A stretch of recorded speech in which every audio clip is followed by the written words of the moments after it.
Gostaria de saber quais as consequências espirituais para quem tenta efetivamente o suicídio e não chega a desencarnar com o ato.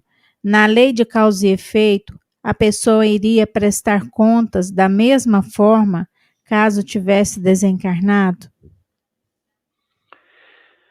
Ela acaba tendo atenuantes, principalmente quando essa decisão da interrupção ela ocorre pela própria criatura. Quando, por exemplo, você tem uma tentativa de suicídio, mas quem delibera de salvar você são outros e você, no fundo, ainda se aborrece porque a pessoa tentou cuidar de você naquela hora extrema, então nós estamos diante de uma circunstância que tem poucos atenuantes, porque, no fundo, não fui eu que tomei a decisão para interromper o meu fenômeno de sofrimento, mas sim outro foi que intercedeu. Então, eu vou te cuidar. Então, acaba a pessoa vivendo naquele mesmo psiquismo. O que promove o processo de sofrimento no mundo espiritual é exatamente a compreensão do que eu fiz ou do que eu deixei de fazer. Então, se eu tenho uma tendência suicida, eu pratico, mas eu não concluo, evidentemente eu não tenho as mesmas culpabilidades, porque eu não tenho em mim o registro do efetivo corte da vida. Eu não tenho na minha alma o efetivo sentimento de que eu realmente cortei.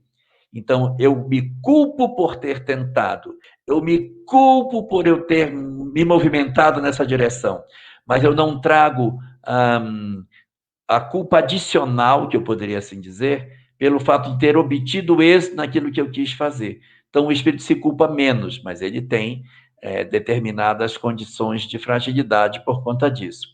Se essa tentativa de suicídio não se concretizou, porque ele mesmo, na última hora, disse: não vou tomar isso, e volta atrás, ou como algumas pessoas que eu conheço, toma o remédio, abre a porta do quarto e diz: me leva para o hospital, acabei de tomar todos os remédios meus.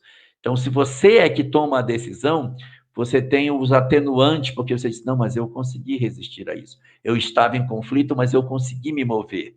Então, a situação é menor.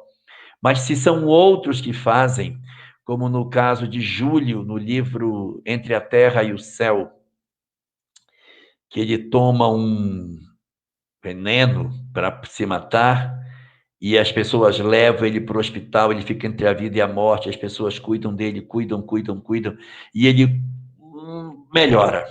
Até que ele está quase indo, mas ele melhora, vai devagarinho melhorando, fazem lavagem estomacal e tal. Mas ele não gostou da ideia de o terem salvo. E ele fica no hospital internado. O hospital é na margem de um rio. Assim que ele fica melhor, ele sai da cama e se joga no rio, se suicida.